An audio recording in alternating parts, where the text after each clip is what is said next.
السلام علیکم دوستو، میرا نام ہے شاہد شاہ نواز اور آپ دیکھ رہے ہیں شاہد شاہ نواز یوٹیوب چینل۔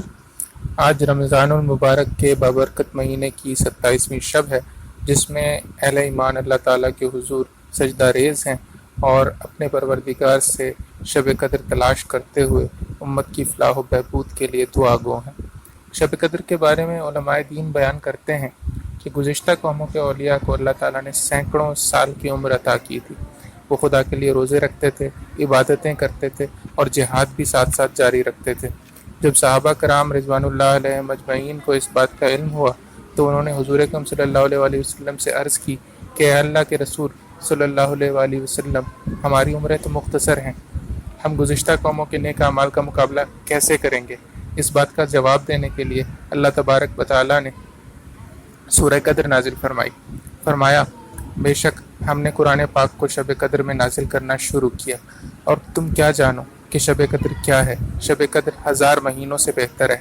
اس رات میں فرشتے اور روح الامین اپنے پروردگار کے حکم سے ہر کام کے لیے اترتے ہیں، اور یہ رات طلوع فجر تک سراسر سلامتی ہے۔ ایک طرف امت مسلمہ شب قدر کے فضائل سمیٹنے میں مشغول ہے، تو دوسری جانب آج 20 مئی کے موقع پر پاکستان سمیت دنیا بھر میں شہد کی مکھیوں کا عالمی دن منایا گیا۔ شہد کی مکھیاں شہد اکٹھا کرنے کے لیے مختلف پھولوں اور پودوں کا رس چوستی ہیں۔ یہ رس مختلف مراحل سے گزر کر شہد میں تبدیل ہوتا ہے، جس میں اللہ تعالیٰ نے ہر بیماری کی شفا رکھی ہے۔ یہ مکھیاں شہد حاصل کرنے کے لیے جن مختلف پودوں پر بیٹھتی ہیں، ان کے پھولوں سے ایک خاص قسم کے نباتاتی اجزاء شہد کی مکھیوں کے جسم سے چپک جاتے ہیں۔ جب کسی اور پھول پر بیٹھتی ہیں تو یہ اجزاء منتقل ہو جاتے ہیں۔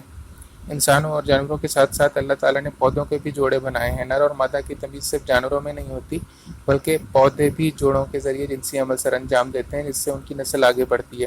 سب سے اہم کام جو شہد کی مکھیاں سر انجام دیتی ہیں اسے پولینیشن کہا جاتا ہے، یعنی پودوں کے نباتاتی اجزاء کا ایک جگہ سے دوسری جگہ انتقال، جس سے انسانی زندگی براہ راست جڑی ہوئی ہے۔ فرض کیجئے کہ پودوں کی پولینیشن کا یہ عمل خدا نخواستہ کسی بھی طریقے سے رک جائے تو انسانوں کے ساتھ کیا ہو سکتا ہے؟ اس کا جواب یہ ہے کہ انسان زندہ ہی نہیں رہ سکتے، کیونکہ انسان 2 قسم کی خوراک کھاتا ہے جس کا تعلق پودوں سے ہے۔ پودے ہمارے لیے گندم، پھل اور سبزیاں پیدا کرتے ہیں، جنہیں کھا کر ہم زندہ رہتے ہیں، جبکہ ہماری دوسری خوراک جانوروں کا گوشت ہے، جو خود پودوں کو کھا کر زندہ رہتے ہیں یا دوسرے جانوروں کو کھاتے ہیں۔ شہد کی مکھی کو جن انسانی سرگرمیوں کے باعث روئے زمین سے مٹ جانے کا خطرہ لاحق ہے، ان میں کاشتکاری کے دوران استعمال کیے جانے والے اسپرے، موبائل فونز کا بے جا استعمال اور برقناطیسی لہریں شامل ہیں۔ سائنسدانوں کے مطابق شہد کی مکھیوں میں ایک ایسی حس ہے جس کے ذریعے وہ دور دراز علاقوں میں جانے کے باوجود شہد کی تلاش ختم ہونے کے بعد اپنے گھر کو صحیح سلامت لوٹ آتی ہیں۔ یہ مخصوص حس برقناطیسی لہروں اور موبائل فون ٹاور کے سگنل سے بری طرح متاثر ہوتی ہے، جس کا نتیجہ یہ نکلتا ہے کہ شہد کی مکھیاں راستہ بھول جاتی ہیں اور کھو کر ہلاک ہو جاتی ہیں۔ پرندوں کو لاحق خطرات میں عمارات میں لگائے گئے شیشے بہت اہمیت کے حامل ہیں۔ پرندے اکثر ایسی عمارات سے ٹکرا کر مر جاتے ہیں جہاں شیشہ اس طرح استعمال کیا جاتا ہے کہ وہ پروں کو نظر نہیں آتا۔ اقوام متحدہ کہتا ہے کہ ہمیں شہد کی مکھیوں اور دیگر پرندوں کی بقا کے لیے مختلف قسم کے پھول اور پودے سارا سال مختلف مہینوں کے دوران لگانے چاہیے اور مقامی کسانوں سے شہد خریدنا چاہیے۔ ہمیں مصنوعی طریقہ زراعت کو چھوڑ کر فطری طریقہ اپنانا ہوگا۔ کیڑے مار ادویات، جڑی بوٹی مار زہروں اور دیگر ادویات کا استعمال ترک کرنا ہوگا، اور جب بھی ممکن ہو شہد کی مکھیوں کے چھتوں کی حفاظت کرنا ہوگی۔ شہد کی مکھیوں کے تحفظ کے لیے پانی کے برتن گھر سے باہر رکھنے ہوں گے، جس سے شہد کی مکھیوں کے ساتھ ساتھ پرندوں کا بھی بھلا ہوگا۔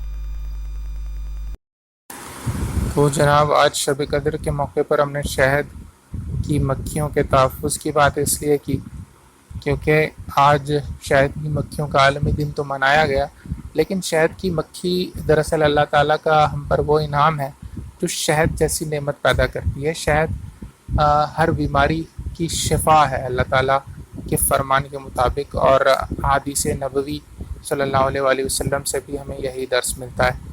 لہٰذا شہد کی مکھیوں کا تحفظ دنیا کی ہر قوم کو بے شک کرنا ہے، لیکن مسلمانوں کو اس دوڑ میں صف اول میں ہونا چاہیے۔ اگر یہ ویڈیو پسند آئی ہو تو براہ کرم اسے لائک کریں، شیئر کریں، چینل کو سبسکرائب کرنا مت بھولیں، اور ہمیں اپنی دعاؤں میں یاد رکھیں۔ آپ کی توجہ کا بے حد شکریہ۔ والسلام علیکم ورحمۃ اللہ وبرکاتہ۔